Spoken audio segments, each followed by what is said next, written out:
Manda as Viver uma perguntas. vida virtuosa. É, que é muito difícil hoje em dia, né? Eu tenho a noção que todo mundo vai pro inferno. Cara, muitos santos falavam isso. Santo Ambrósio, Santo Agostinho falavam que a maior parte da humanidade vai pro inferno. É. Eu li um livro, São Leonardo de Porto Maurício, que ele trata desse assunto. E ele fala, no livro também ele fala que a maioria vai pro inferno. Só que ele fala que essa pergunta não é tão importante. Porque imagina se um anjo revelasse que a maioria das pessoas realmente vai pro inferno, muitos iam perder a esperança. Se o anjo revelasse que a maioria não vai pro inferno, algumas pessoas iam relaxar. Iam viver uma vida desordenada e acabar indo mesmo. Então, no final desse livro, São Leonardo fala assim, cara, vive a vida da melhor forma que você puder, né? Com amor à misericórdia divina, mas também temendo a sua justiça. E faz o seu.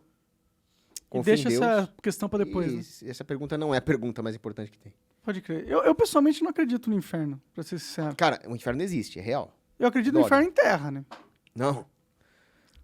A Terra não é um inferno. Ah, às vezes é, viu? Ela parece, mas não. Às vezes é um inferno essa porra aqui. Mas existe inferno mesmo. Como você sabe, assim, com tanta certeza? Porque Jesus fala no inferno 150 vezes no Novo Testamento. Mas Ele às não ia vezes- mentir. Mas às vezes ele tá falando de uma forma metafísica, né? Talvez o inferno seja Ele na foi Terra. bem claro que o inferno é para aqueles que viveram mal a vida na Terra. Entendi. É que eu não sou muito religioso, né? Ele fala no Gehenna, que era o lugar onde jogava-se o lixo para queimar. Ele fala que os injustos vão arder no Gehenna. Entendi. E na época dele tava cheio de gente injusta que vivia como na babo ali, né? Rico, cheio de mulher. Esses caras vão pagar em algum lugar. É, eu não sei, eu acho muito, tipo... É muito cruel existir o inferno, até pra quem é mal em terra, sabe? Porque você nasce num corpo de um ser, tipo, ser humano. A gente é burro por natureza. E aí você comete erros, e aí, portanto, você é condenado pela eternidade a um sofrimento de eternidade. Não parece muito justo, né? Na minha opinião, tipo... Eu acho que todo erro em terra tinha que ser perdoado de certa forma, porque, porra... Se você pediu perdão, né? Sim, E se a pessoa não se arrepende, não pede perdão. eu acho que qualquer uma pessoa se arrependeria, visto se a alternativa é ficar sofrendo eternamente, né? Então, mas aí não é um arrependimento, é só um cagaço do inferno mesmo. Pois é, mas o que seria o arrependimento se não o cagaço da punição, né? Aí não é um arrependimento verdadeiro. O arrependimento verdadeiro é saber que você ofendeu alguém que não merecia ser ofendido e se sentir mal por isso. Se sentir mal não pela punição, mas pelo fato de ter ofendido alguém que era digno. Entendi. Isso é arrependimento. Ter ofendido a justiça. Entendi. Então, se se É arrepender, isso você que te acredita... salva. Então, Só você o acredita cagaço em do salvação? inferno. O cagaço do inferno é até um bom ponto de partida. Mas não é o que te salva. Entendi. É, eu já tenho uma... Eu acho que a gente tá numa simulação, na real. Esse negócio de Deus e inferno e céu... Olha, cara, eu Na nem... real, muitas vezes eu acho que a gente só vai morrer e vai só desligar a chave e acabou. Não, a alma racional é imortal. Platão já tinha cantado essa pedra aí. Pô, Só tipo, que, assim, eu como teólogo amador, eu não acho que a maioria vai pro inferno. Eu acho até possível que sim, mas considerando a misericórdia divina, eu acredito que a maioria vai pro purgatório. entendi. Você Só que acredita o purgatório não é uma colônia de férias, não.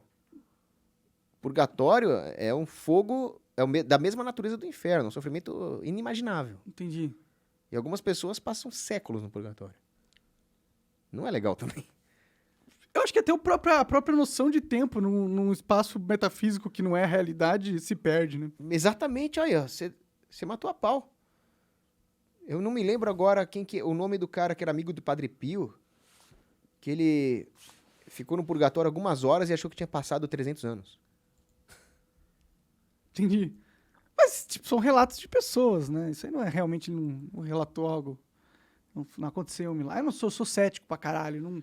Eu não acredito nessas paradas de, tipo, de existem milagres, que Deus realmente fez, Jesus realmente andou por cima da água, realmente ressuscitou, realmente transformava água em vinho. Eu acho isso tudo uma pesquisa duas grande... coisas. Só duas coisas. Ah, Pesquisa o Santo Sudário e pesquisa Nossa Senhora de Guadalupe. Santo Sudário? É. Que O Santo Sudário foi um manto que foi colocado sobre Jesus. E o rosto dele ficou estampado. Só que os cientistas calcularam que para ficar estampado daquela forma, precisaria ter uma carga de não sei quantos milhões de volts. E só uma indústria moderna teria isso hoje. Como que isso era possível na antiguidade? Foi a ressurreição gloriosa dele. E outro ponto foi a Nossa Senhora de Guadalupe, que foi uma aparição no século XVI para um índio no México.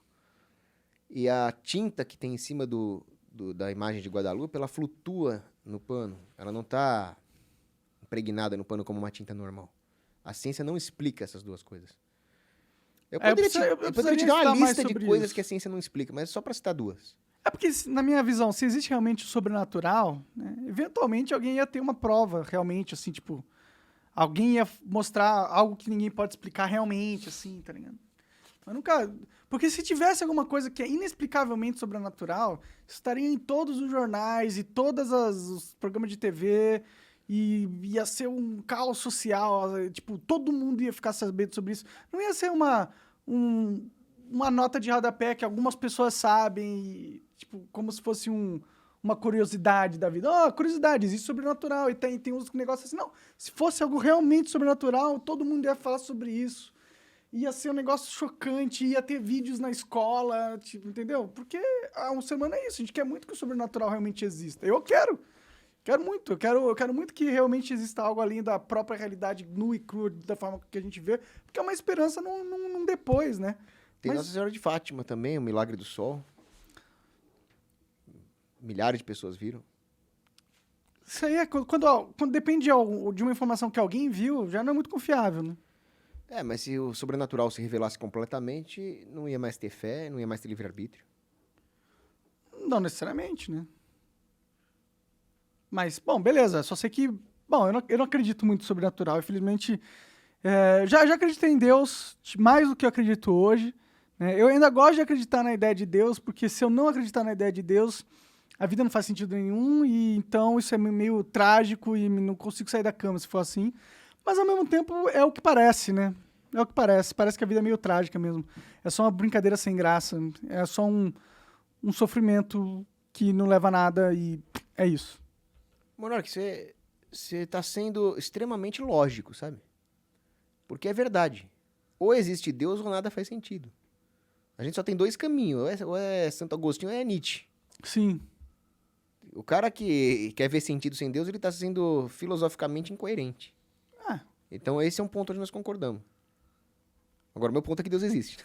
Sim. Eu gostaria de acreditar que ele existe também, porque é mais confortável, né?